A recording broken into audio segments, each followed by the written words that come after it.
This evil space Nazi movie now haunts me. It's gotta be one of the strangest movies I've seen in the past few years. I'm kinda shocked it even exists. But why am I even talking about it? What relevance does a movie that was released back in 2012 have today? Well, I believe it ties into the fact that every year we seem to hit some new milestone that brings us closer to that little thing called commercialized spaceflight. That incredible goal companies like SpaceX and Blue Origin are shooting for, where the common man will one day be able to afford visiting the Mac and Me themed McDonald's that'll one day be constructed on the Martian surface. But the fact of the matter is, space ain't just gonna be Mars McGriddles and Shamrock Shakes. No siree, there could be life out there among the stars. Things like Keebler elves, Sasquatch, Kurt Russell, and it all begs a question. What do we do if we happen to bump into such bizarre, otherworldly beings? Which begs another question. What should we not do? Luckily for us, ladies and gentlemen, we've got Iron Sky to educate us. It's basically an elaborate PowerPoint on how not to react when we're facing a threat from beyond our world. It also does a lot of other things that I find to be funny, and we'll talk about those too. So let's dig into this movie and go where this channel has certainly not gone before. The movie opens up in the far-off futuristic year of 2018, when mankind has once again chosen to take on the technological and scientific challenges of sending someone to the lunar surface for the first time in over 50 years. Basically so the president can flex. One of the astronauts gets a signature for something called helium-3, which is a potent energy source. He follows the readings and finds something he wasn't quite prepared to see, a giant mining operation filled with trucks, lights, people walking around. It's a whole thing. I mean, they totally had to have flown over it before they touched down, but he's shocked because he's seeing it for the first time. Then, from the mine's depths, an alien rises to meet our astronaut friend and make first contact by destroying him and his shuttlecraft. Their weapons proved to be pretty effective, even going so far as to give the surviving astronaut tinnitus from the explosion, which is what that ringing sound is. Very impressive, especially considering there's no sound in space to hear an explosion. The surviving astronaut, his name is Washington, is captured and taken to the headquarters of these aliens. Only it becomes slowly apparent they're not actually aliens. There's something far more strange. Nazis who have lived on the dark side of the moon since the Second World War and have absolutely no vitamin D deficiency.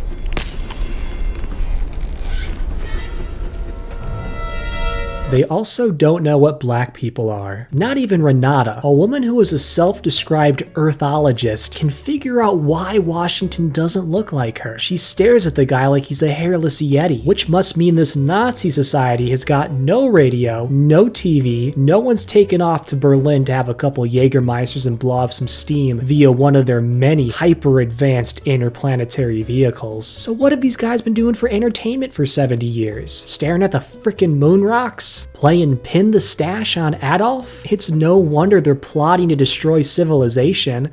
They're probably just looking for something to do. Kinda like this bored cat.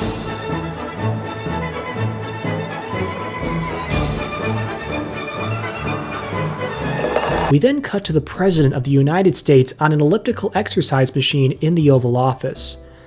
A room that suspiciously looks like a rectangle. The most unbelievable part of this scene, however, is what the president's using to communicate with people. What's this 3D holographic interface thing she's got in front of her? I know this movie was made in 2012, and that to them 2018 was the future, but this is a pretty stark leap in technology. I mean, I'm already suspending my disbelief quite a bit with the whole Nazis being on the moon thing, and the fact that this White House doesn't have a gym. I don't need to be pushed any further. So basically the elections coming up, and this president is a little bit concerned because their ratings are on the low side. That's what the whole trip to the moon was supposed to do, get her back up in the polls. But in all honesty, Madame President, maybe you don't have to be so ambitious. Maybe you could start small and say, don't have stuffed endangered animals in your office.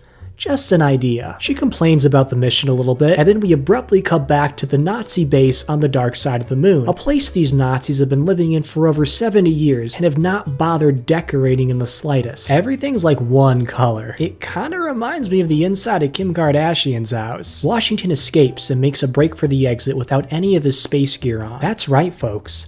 Washington is trying to escape this space base as fast as he can, without a helmet on. At least he's wearing a uniform that's all one piece though, because it protects him from space's little known, but still extremely dangerous, hazard. Its ability to individually unbutton and strip off clothes. Well, except underwear. Space leaves that on. Washington pulls himself back in and gets taken to a laboratory to be studied. Here, Washington reveals why he was on the moon in the first place, why he was selected above all other qualified applicants to helm the mission to the lunar surface. He's a model. And he was selected to look good in those cool space photographs. Which basically means the entire success of this mission, a mission that really needed to succeed so it could get the public on the president's side, was riding on that one other astronaut that got axed in the movie's first 5 minutes. I bet Mission Control is in a real frenzy over this. What? Oh, there's no mission control scenes? Like none at all? In fact, no one even seems to notice they're missing. People just forget about them? Oh. Washington, you have a problem. Renata's father takes Washington's cell phone and somehow manages to connect it to this giant battleship that's sitting just below the lunar surface. The guy hooks a couple of wires up to it, and suddenly this device that was designed to look at funny cat videos on TikTok is suddenly able to interface with this 40-something-year-old Roomba. And you know what the weird thing is? The fact Washington even brought his phone to the moon in the first place. Dude. You know you need cell towers to get reception, right? And I think you're just a little bit out of range. When it runs out of battery, this other Nazi guy, Klaus, asks for permission to return to Earth so he can get more. He asserts that it's the only way they're going to be able to power the Roomba so they can stop an incoming invasion and cleanse the planet of all its non-Nazi humans. Because the 2 astronauts they encountered with no weapons, no means to defend themselves, and no real indication they knew the base was there to begin with just screams invasion. Guys, we better run. This guy's got a metal detector. So they get ready to go. But of course, Klaus can't leave until he has someone to guide him on his journey to Earth. He needs someone who has extensive knowledge of the planet. Washington. No. No. They did not. They did not do what I think they did. Voila!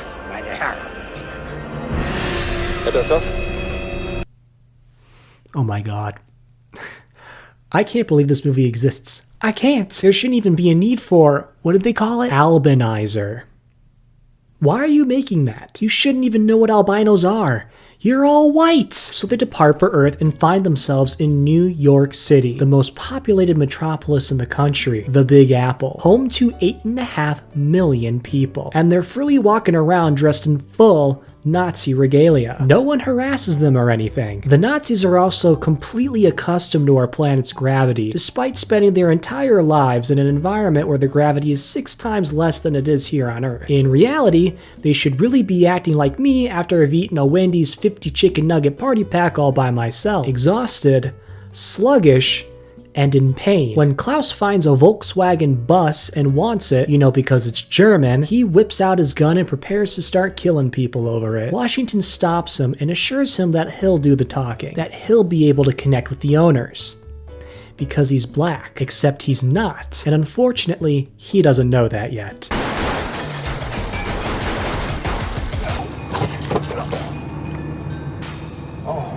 No, you two really know how to fuck up a guy's Christmas. Hurry, you fool! So Washington leads Klaus to the president's campaign advisor, a woman named Vivien. Because remember that whole thing about him going to Earth to get more phones? He's not doing it anymore. Klaus has big plans to take over the world and become the new Führer, using Vivien as the first big step toward that, because she's got access to the president. And Vivien, she seems on board with it. She sees Klaus as an opportunity to increase the president's lagging poll numbers. And as a very attractive man. After getting him and Renata to recite some key points of the Nazi ideology to the President of the United States, ideas of peace, purity, eugenics, she, the leader of the free world, decides to incorporate them into her speeches. And when the country hears them, They're ecstatic about it. They're cheering her in these mass rallies. Her poll numbers are going through the roof, and that trip to the moon, not even the public remembers it anymore. Seriously, an astronaut was killed, and Washington is missing, and no one gives a swastika. Basically, the Nazis have been on Earth for like a day, and they've already converted the President of the United States into a new Hitler. They're even printing posters that are exact copies of ones Hitler used during his time in Germany, and none of it makes sense to me. Now, I'm not a history buff, but it's generally my understanding that Hitler didn't rise to power just because he was a good public speaker, but because he also appealed to a lot of the grievances Germany felt in the 1930s and 40s after the First World War. They had territory taken away per the requirements of the Treaty of Versailles. They had to pay war reparations that destabilized their economy, and their army was radically downsized from what it had been before. Hitler spoke to these issues and offered what he thought to be a solution to them. But in this movie, America is facing none of these things. In fact, they seem to be doing fine.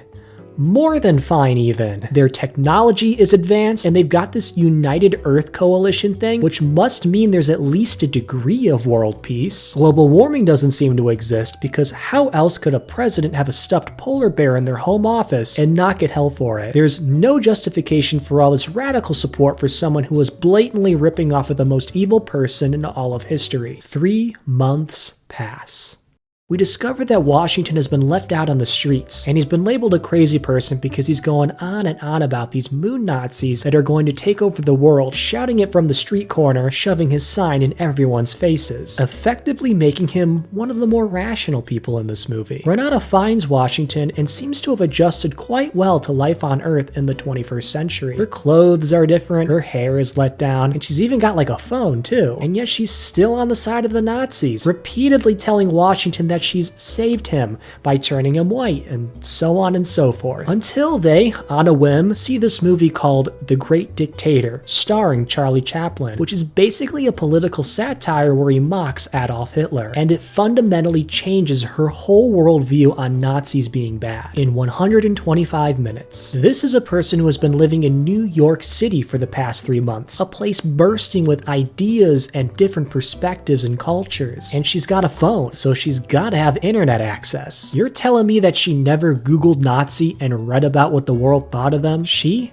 An Earthologist? Someone concerned with learning everything about the planet and those living on it? Meanwhile, Klaus and Vivien have been getting very close with one another. On a drive home one night, he makes all these weird comments about showing her his plans, asking what would happen if he killed the president, alluding to an incoming moon invasion. You know, Nazi small talk. Vivien responds by throwing herself at him. She's convinced that it's all an act and that Klaus is staying in character, seeming to have forgotten the man is capable of some pretty horrifying and scary things, like when he kidnapped her against her will 3 months prior. Even if he's making it all up, Vivien, he's still technically a criminal. In her office, they're confronted by a squadron of Nazis that seem to have entered the room unbeknownst to them. Apparently, there's no security of any kind for the president's top officials. The leader of this Nazi group, Wolfgang, is basically there to tell Klaus the invasion is starting. The troops are a-comin', and they're gonna cleanse the earth. So all these combat blimps have got their first target: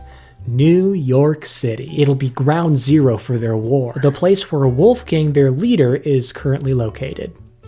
I guess they're just planning to get him out later. Vivien manages to kill the Nazis with one of their guns, basically accepting they're real and about to invade the Earth with nothing more than a shoulder shrug. She's honestly more heartbroken about the fact Klaus is leaving her to conquer the world rather than the fact the world is about to be conquered. Klaus heads out to the ship that's ready to whisk him back to the moon. But just before he's about to get on, Wolfgang shows up, because apparently getting shot 6 times in the heart isn't enough to bring this guy down. The guy's got moxie, I'll give him that. I bet they're gonna have a huge fight right about now.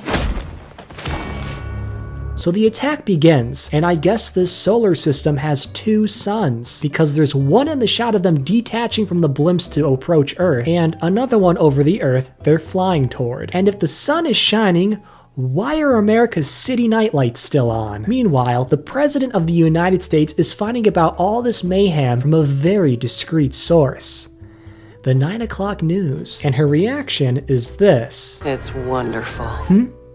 Say that again? It's wonderful. So she thinks this war is a good thing, because it'll help her be popular. That UFO is completely infringing on American airspace and basically just blowing up the Statue of Liberty because it was there, showing the country has a complete hole in its defenses.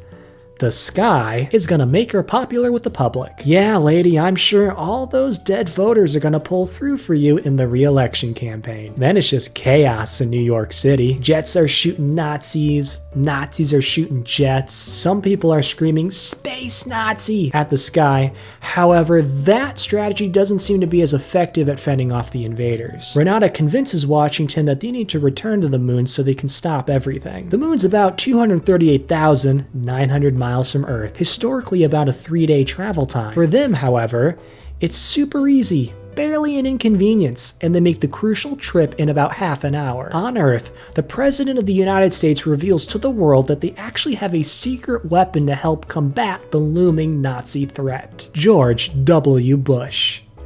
A freaking spaceship, and captaining it is Vivien, another person with no professional qualifications helming a multi-billion-dollar space vessel, and apparently no sense of fashion either. What the heck is that on her back? An oddish? And what the heck is that on the back screen monitors? Are those campaign ads? Who is gonna see those? Who is gonna care? The people serving aboard this ship are about to go to war! Damn it! I don't think voting's on their mind. They go to battle, and this ship is taking out Nazi blimps like it's nobody's business. I gotta admit, it's really fun to watch.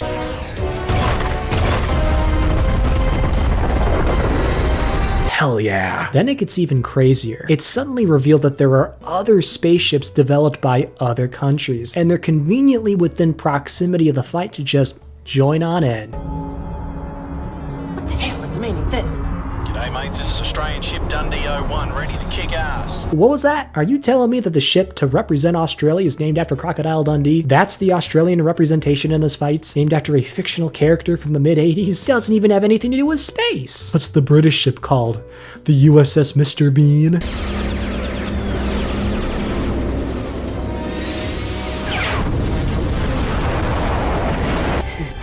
It really is Vivien. For a while, at least. You'll see what I'm talking about in a second. So Renata and Washington arrive at the giant room where the Nazis have been building to cleanse the world. With the computer Klaus stole from Vivien right before he left, it becomes fully operational and ready to clean the Earth of all its nasty social, cultural, and intellectual diversity. You know, all the things that make humanity, humanity. Renata makes it to the control room and fights Klaus for the fate of the Earth. She ultimately beats him by using some very sophisticated techniques. Sieg heil, mein Führer.